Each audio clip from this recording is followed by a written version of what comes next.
Oke, baik, Ustadz. Jadi beberapa waktu lalu Ana sering melihat video-video antum di YouTube. Ada satu video waktu itu kajian subuh. Ana lupa waktu itu di masjid mana. Nah, di ceramah itu antum bilang bahwa perbedaan utama antara munafik dengan mukmin adalah berjamaah di subuh hari. Ya. Nah, ini banyak orang termasuk saya gitu mungkin nggak sadar akan hal ini gitu. Yeah. Cuman sebelum masuk ke kenapa, mungkin antum bisa jelaskan apa itu munafik, sifat munafik ini. Cuman terkadang Ana suka bingung juga antara sifat atau sikap, karena ini munafik ini penyakit hati tapi terlihat di kegiatan orang, di perbuatannya terlihat antara sifat atau sikap gitu. Ustaz. Ya, bismillahirrahmanirrahim. Alhamdulillah wassalatu wassalamu ala rasulillah wa ba'du. Teman-teman pondok sana dimulakan Allah. Ketika kita membaca munafik, kata munafik itu dari kata nafaqa, yaitu wazannya fa'ala. Nafaqa itu mirip dengan nafaqa, infak, anfaqa, yunfiku, infak. Infak artinya membelanjakan, mengeluarkan. Tapi ketika dikasih wazan fa'ala, maka dia berarti ikhraj ma laysa fi batinihi, mengeluarkan, menampakkan sesuatu yang tidak sesuai dengan yang di dalam hatinya. Jadi hatinya menampilkan saleh, tapi dalam kolbunya tidak ada kesolehan itu. Kepalanya ruku, tapi hatinya tidak ruku. Kepalanya sujud, tapi jiwanya tidak sujud. Nah, maka orang-orang seperti ini disebut dengan munafik. Ya, secara harfiah.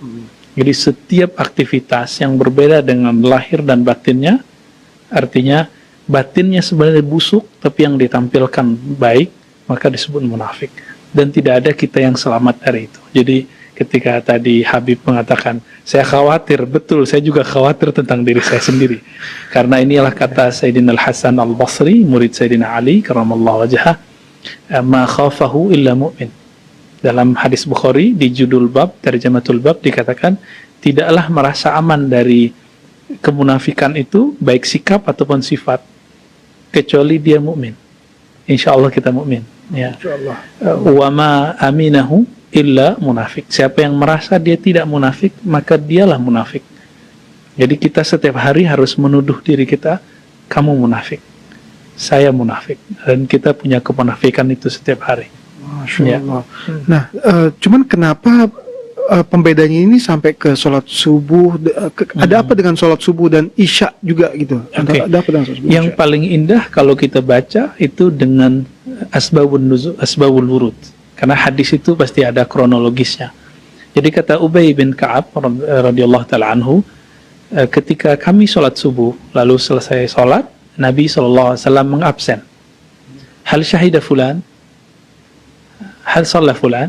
Apakah si fulan hadir? Apakah si fulan hadir? Lalu sahabat mengatakan, Syanu hadir, Syanu tidak hadir. Ya. Kemudian Nabi SAW mengatakan, inna asqalas salah, ya, sesungguhnya salat yang paling asqal artinya berat, asyad, ya, alal munafiqin, terhadap orang munafik, dua, al-isya wal fajr, isya dan fajar. Tapi tidak disebutkan di situ kenapa. Lalu Imam Ibn Hajar dalam syarahnya mengatakan karena waktu malam dan subuh itu, kalau isya adalah waktu raha, sedangkan subuh adalah waktu lazzatun naum.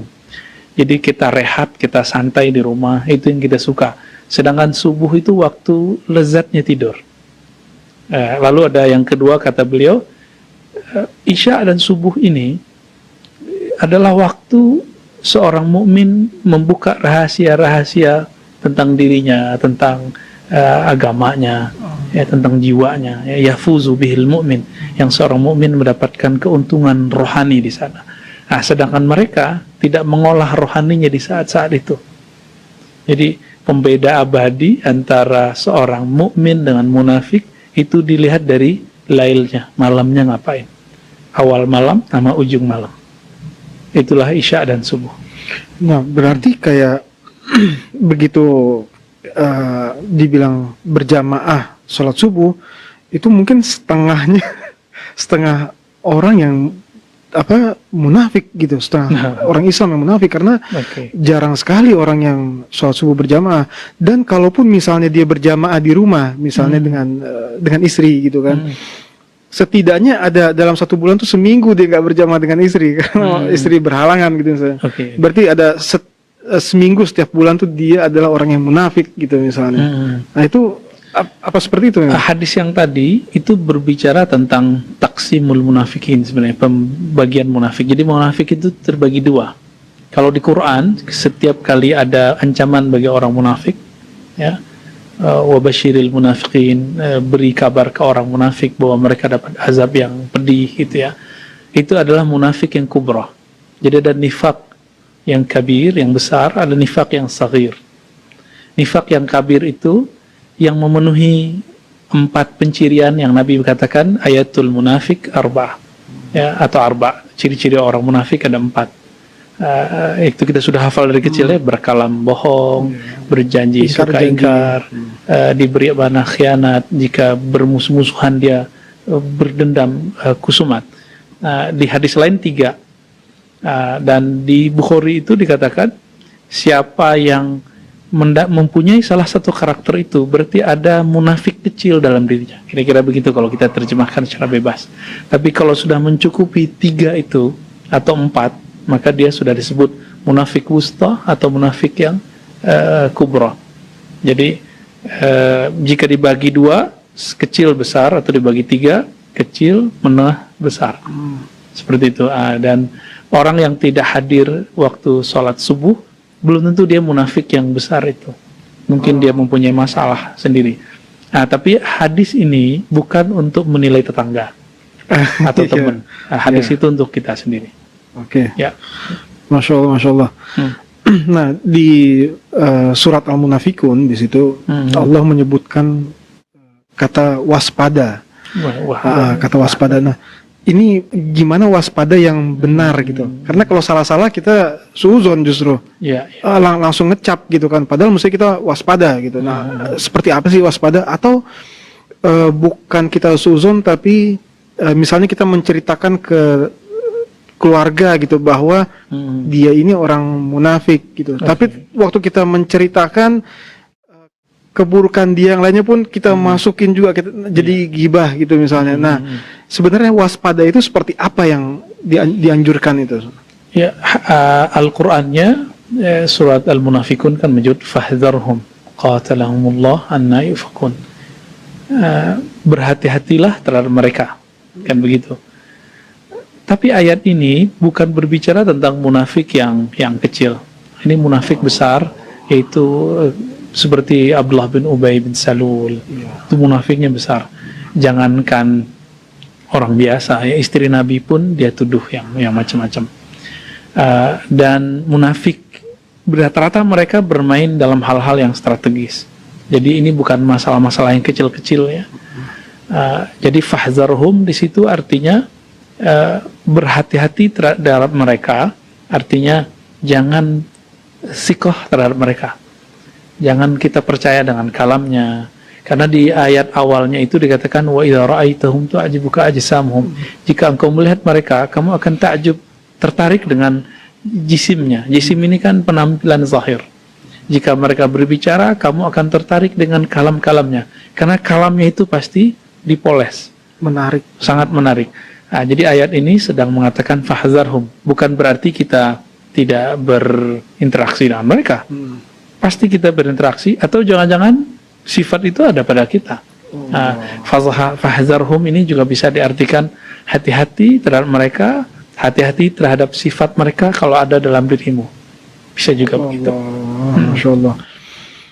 Dalam surat Al-Munafikun juga itu Allah berfirman, sesungguhnya Allah tidak akan memberi petunjuk kepada orang-orang yang fasik, dibilangnya. Betul.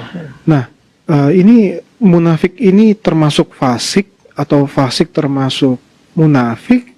Dan apa ini artinya Allah memang menutup hidayah untuk orang munafik? Nah, kalau menutup hidayah berarti bagaimana dia bisa bertobat gitu? Itu apa seperti itu? Fasik dan munafik itu sebenarnya ada taradufnya, jadi bersinonim. Karena kata fasik fasaqa yafsuku fisqan, itu berarti khuruj juga, sama khuruj minat ta'ah.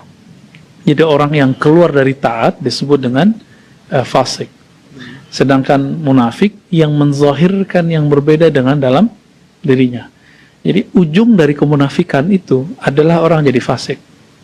Karena ketika dia sudah terbiasa melahirkan apa yang bukan sebenarnya, menzahirkan yang tidak sebenarnya di dalam dirinya, lama-lama dia menjadi fasik.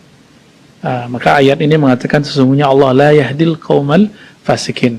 Kembali kepada surat, jadi karakter hidayah itu terbagi dua, ya. Ke surat Asy-Syura, 2 ayat setelah laisa kamitsli syai', 11, 12 ya, 12 atau 13 itu. Apa kata Allah SWT? Allahu yajtabi ilaihi man yasha wa yahdi ilaihi man yunib. Jadi karakter hidayah itu 2.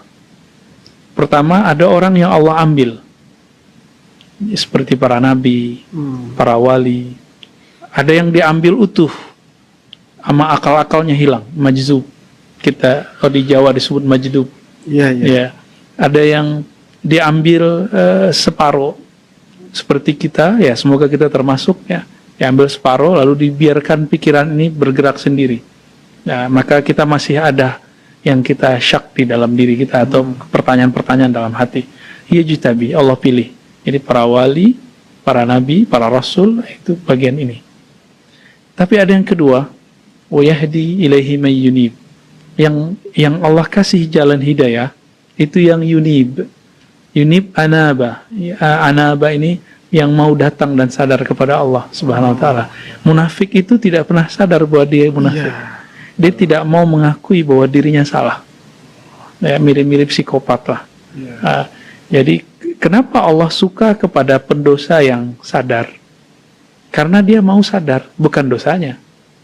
Sedangkan munafik, dia berbuat dosa dan dia tidak pernah merasa berdosa. Ini perbedaan antara muznib at-taib dengan al-munafik al-asim.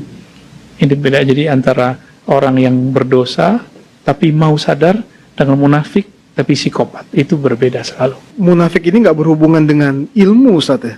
Maksudnya karena enggak. banyak yang punya ilmu, ulama gitu, tapi tergolong ke munafik. Enggak, dulu yang disebut ulama itu kan al-arif billah, orang yang kenal Allah. Kenal itu dengan apa? Kenal itu dengan banyak hal. Ada secara zahir, ada secara batin. Zahir ini bisa dibagi secara fikiran atau secara materi. Lebih tepatnya secara fikiran. Jadi saya berpikir bahwa Allah ada, lalu saya menemukan dalilnya, maka kemudian saya percaya ada Allah. Gitu. Ada yang secara batin. Nah, secara batin ini yang jadi masalah. Bahwa orang ketika dia sudah oke dalam pikirannya, tapi hatinya tidak nyambung. Kemunafikan itu adalah marad, fi qulubihim marad. Di dalam kolbu mereka ada penyakit. Nah, jadi kemunafikan itu adalah sebuah penyakit dalam diri. Fazadahumullahu marada. Walaupun beberapa ahli tafsir mengatakan ini penyakit majazi, bagi saya tidak. Ini penyakit hakiki. Penyakit hakiki itu adanya di dalam kolbunya. Maka kolbu di dalam Al-Quran terbagi 3. Kolbun marid, kolbun mayyit, kolbun salim. Sebenarnya ada pembagian lagi ya. Kolbu yang munafik itu yang sudah kubro, dia sudah mayyit. Tapi kalau sugro baru marid. Kolbu yang sakit, kolbu mati, kolbu yang bercahaya, yang selamat. Nah, kolbu yang sakit ini dicirikan dengan sederhana aja. Kalau saya sehat, saya akan menikmati makanan. Misalnya Habib suka makan apa nih misalnya? Sate misalnya. Sate. Kalau lagi sakit, masih makan sate nggak? Atau malah mau mual? Iya. Nah, kita mau mual. Betul. Kira-kira seperti itu. Orang-orang munafik itu, jika diberikan makanan rohani, itu pasti keluar. Dia akan muntah. Kita ajak zikir, kita ajak ta'lid, kita ajak benar, ya, itu dia akan mengeluarkan semuanya. Jadi tidak akan menerima. Kenapa? Karena fi qulubihim marad. Tapi dia berusaha menelannya. Gitu. Kalau yang sudah mayit, la yakbal. Ya, ayang kana, ya. Gimana pun dia nggak akan terima. sawa'un 'alaihim anzartahum am lam tunzirhum la yu'minun. Nah, ini sudah jadi kafir. Jadi puncak dari kemunafikan itu ya kufur juga. Tapi justru kemunafikan itu yang lebih berbahaya karena musuh dalam selimut. Iya, karena sering kita lihat memang pintar, yang dibilang ulama pintar, tapi dia bukannya mengajak mendekat, tapi menjauh kepada Allah kita melihatnya. Bahkan sampai mengajak perpecahan dengan menunjuk-nunjuk yang lain gitu. Dia yang paling benar. Itu berarti termasuk dalam golongan munafik atau? Oh, belum tentu ya. Kalau di Quran kan dikatakan waman ahsanu qawlan mimman da'a ilallah ya. Siapa yang lebih baik kalamnya daripada orang yang mengajak kepada Allah. Jadi sekarang ada orang yang katanya da'i ilallah tapi tidak tahu jalan kepada Allah. Akhirnya dia mengajak ke dalam dirinya sendiri, kepada egonya sendiri. Imam Ghazali menulis kitab Ihya Ulumuddin itu bukan untuk orang awam, tapi untuk ulama dan fuqaha. Ulama fuqaha yang ngurusin dalil yang zahir, tapi dia lupa ngurus kalbunya. Seperti kita inilah ya, ngaji kitab segala macam, berceramah, tapi kita lupa menceramahi diri sendiri. Kita ngaji kitab yang tertulis, tapi kita lupa mengkaji kitab yang ada dalam diri kita sendiri. Wa fi anfusikum afala tubsirun. Maka Imam Ghazali memberikan 4 jilid Ihya Ulumuddin. Sebenarnya yang paling inti adalah jilid ketiga dan keempat. Jadi jika kita lihat karya Imam Ghazali ini, terbukti bahwa orang alim bisa munafik. Ya, cuma penciriannya belum tentu ketika dia ngajak orang berpecah. Ya, berpecah ini kan bisa karena pemikiran mazhab, bisa karena politik, bisa karena emang hatinya busuk. Nah, yang ketiga ini baru munafik. Kalau cuma karena perbedaan pergerakan politik, itu kita sudah mafhum. Sayyidina Ali beda dengan Sayyidina Muawiyah. Sayyidina Ali beda dengan Sayyidatina Aisyah.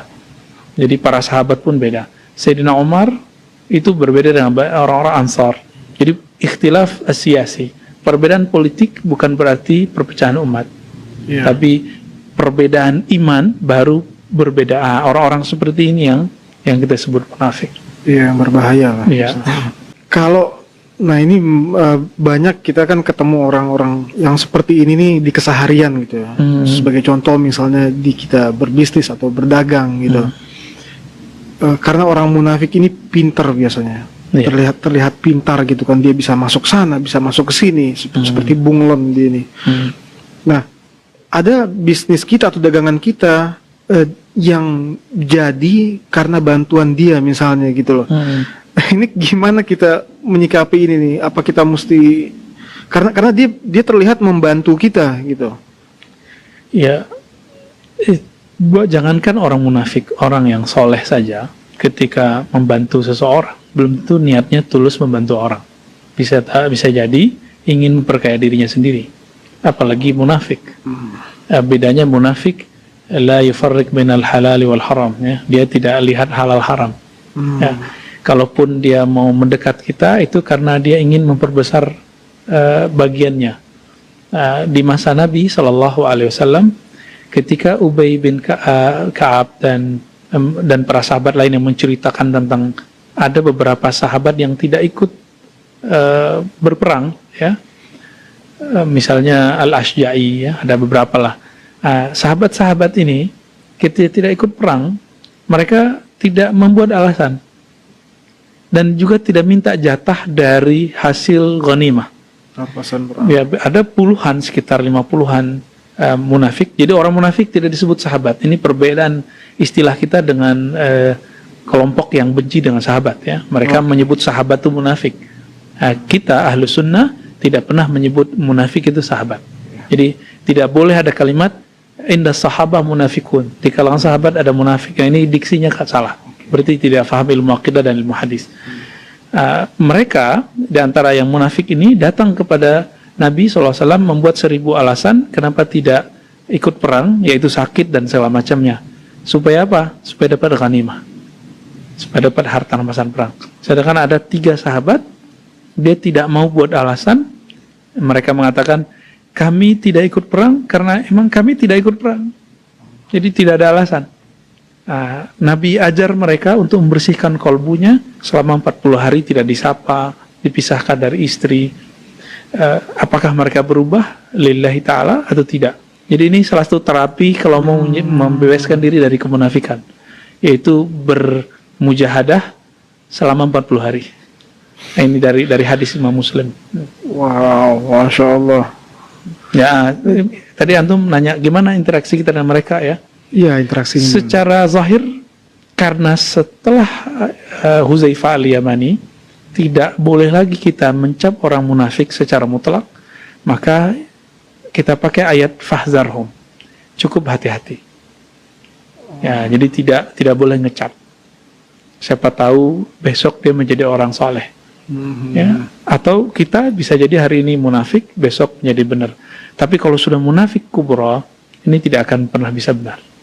Ya, la yahdi, Allah tidak memberi. Ya. Jadi memang yang munafik kubro tadi itu bagaimana cara dia bertaubat gitu. Kalau misalnya memang dia nggak merasa, nggak bakal bisa tobat. Memang nggak bakal munafik bisa tidak bisa tobat. Karena penyakitnya kalau dalam ilmu hadis doifnya sudah jiddan.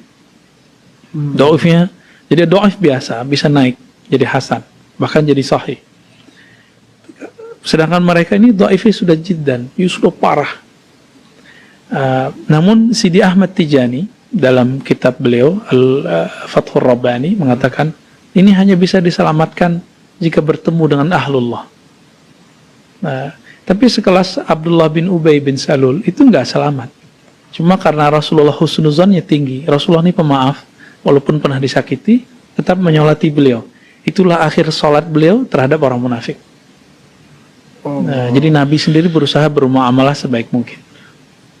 Nah, ini sebelum kita tutup, jadi memang orang-orang munafik yang kubro itu tidak boleh disolatkan. Bukan. Itu di masa Rasulullah. Di masa Rasulullah. Di masa Rasulullah, ketika al-munafik itu sudah dita'yin, sudah ditentukan orangnya, dan ini kemudian disirkan kepada Huzaifah al-Yamani. Oke. Ini sebagai contoh. Jadi tidak semua yang sahabat katakan munafik itu munafik. Jadi harus ada tanda tangan dari Rasulullah, kira-kira begitu. Sebagai contoh, ada hadis Itban bin Malik yang meminta Nabi sholat di rumahnya karena ada suatu uzur, karena jaraknya jauh. Ya. Itban bin Malik kemudian menghidangkan makan, lalu kemudian beliau, sahabat Nabi, dan Abu Bakar lain-lainnya ikut makan bersama Rasulullah. Lalu Nabi bertanya mengenai Malik ibn Dukhshun. Ya. Bagaimana kabar Malik ibn Dukhshun? Lalu para sahabat mengatakan, "Zalika munafik." Gitu kata sahabat. Qala ba'duhum zalika munafik. Itu wahai Rasulullah munafik. Lalu Rasulullah kemudian membersihkan namanya. Apa kata Nabi? Bukankah engkau melihat alam tarau annahu qala la ilaha illallah liwajhillah, ya? Bukankah kamu melihat dia membaca la ilaha illallah karena mencari ridha Allah? Mereka kemudian bingung dan lalu mengatakan iya. Oh, ternyata usud punya usud. Ibnu Dukhshud ini dia punya istri, salah satu istrinya adalah anak dari Abdullah bin Ubay. Tapi ternyata Ibnu Dukhshud ini sahabat yang Rasulullah sisipkan ke orang-orang munafik. Nah, jadi ternyata, ini rahasia ya, ketika orang munafik masuk ke orang mukmin, mereka kemudian ingin merusak dari dalam, seorang Rasulullah itu dapat wahyu dari Allah untuk meletakkan seorang Ibnu Dukhshun untuk menghancurkan orang munafik dari dalam. Ini manajemen Rasulullah. Dan ini rahasianya cuma satu. Apa kata Nabi? Alam tara annahu qala la ilaha illallah ibtigha'an liwajhillah. Bukankah engkau melihat bahwa dia baca la ilaha illallah karena mencari ridha Allah? Karena dia ini mencari ridha Allah dengan la ilaha illallah, dimasukkan ke dalam kelompok orang munafik untuk menghancurkan di dalam. Ternyata tugasnya berat di zaman Rasulullah. Antum masih ingat ada kisah Masjid Dirar? Masih ingat? Ya. Masjid Dirar, siapa yang menghancurkannya? Malik ibn Dukhshun. Jadi beliau yang diajak ke sana, disuruh ke sana, cara diam-diam, lalu membakarnya dengan perintah Nabi Sallallahu Alaihi Wasallam. Jika tidak ada Ibn Dukhshun, maka munafik akan tambah besar, tambah besar, tambah besar. Jadi kita tidak boleh ngecap di kelompok ini ada munafik, belum tentu Iya. orangnya, tapi pasti ada. Jadi misalnya kayak sekarang nih ada perseteruan antara umat Islam. Kita nggak boleh mengatakan sana munafik, sana munafik. Kita cukup mengatakan mungkin ada munafik di sini dan di sana. Di pergerakan yang putih-putih atau pergerakan yang hitam-hitam sama. Iya. Allah itu gampang sekali untuk merubah hati orang. Berarti dari kitanya yang mesti jaga Kita yang banget benar-benar. hatinya, jangan sampai menuduh, jangan sampai suzon gitu. Betul. Cuman kita hati-hati aja. Kita lebih berhati-hati, jangan sampai kitanya juga jadi orang yang munafik. Untuk diri kita, jadi ada proses tazkiyahnya. Iya. Karena dia adalah penyakit, obatnya cuma satu, la ilaha illallah. Nah, ambil ilmunya dari ahlinya, karena teknik membaca la ilaha illallah supaya bisa membakar sifat kemunafikan itu harus ditalkinkan. Seperti Sayyidina Ali karamallahu wajhah mendapat talkinkan itu dari Nabi. Abu Bakar Umar mendapatkan talkin zikir dari Nabi. Nah, nanti talkin bimbingannya mereka bisa mengikis, membakar sifat-sifat kalau ada munafik dalam diri kita. Setiap kali kita terjebak, nanti kita sadar sendiri. Karena cahaya itu akan membimbing terus. Itu. Ya. Masya Allah. Subhanallah, itu resepnya. Nah, waktu di zaman Rasulullah dulu, seperti apa orang-orang munafik terhadap Rasulullah? Sallallahu Dan alaihi wasallam. dan bagaimana Rasulullah menyikapi kepada mereka, sikap Rasul itu seperti apa kepada mereka? Orang munafik di zaman Nabi yang paling jelas disebut adalah yang tadi kita sebut, Abdullah bin Ubay bin Salul. Ya, Abdullah bin Ubay bin Salul ini karakternya itu, silakan antum baca surat Nur, bagaimana Abdullah bin Ubay bin Salul ini walaupun namanya Abdullah, tapi dia sebenarnya Abdul Syaitan, ya. Abdul Syuhrah, dia pengen mencari popularitas. Dia menyebarkan kabar palsu mengenai keluarga-keluarga Nabi. Dia memecah di antara umat Islam. Jadi Aisyah, istri Nabi, dia sebut fahisyah, pelaku keji. Kemudian ketika Nabi SAW membuat perjanjian politik dengan orang-orang Yahudi dan segala macamnya, itu yang merusak dia. Jadi dia masuk selalu lewat jalur dalam, bawah tanah. Ini yang dikatakan dalam kamus bahasa Arab, munafik itu sebutan untuk ular yang jalan di jalur bawah tanah, lalu keluar muncul tiba-tiba di ujung jalan. Itu salah satu karakter munafik. Tiba-tiba dimuncul di seberang untuk menghancurkan kita. Ini terjadi pada zaman Nabi. Makanya muncul ayat, jangan pilih aulia kamu dari kalangan munafikin. Aulia di situ artinya teman. Ya, teman berpolitik, teman dalam bertransaksi, teman dalam artian teman garib, ya, yang dekat. Kalau teman jauh itu lain cerita. Jadi zaman Nabi potret ini sangat jelas sekali, yang suka menyebar fitnah, menyebar tuhmah, ya, semua tuduhan-tuduhan palsu, lalu menghancurkan barisan umat Islam. Karakter mereka begitu, ya, antasyi'a al-fitnatu, ya, agar menyebarkan fitnah, kekacauan di kalangan orang Islam, orang-orang beriman.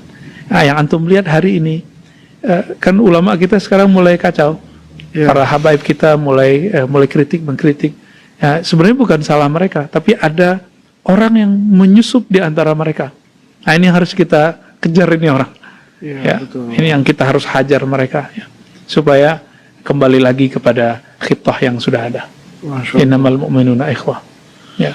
Jadi dan untuk obat tadi buat kita itu la ilaha illallah, La ilaha illallah, itu, ya. untuk mengikis rasa sifat munafik itu tadi, ya.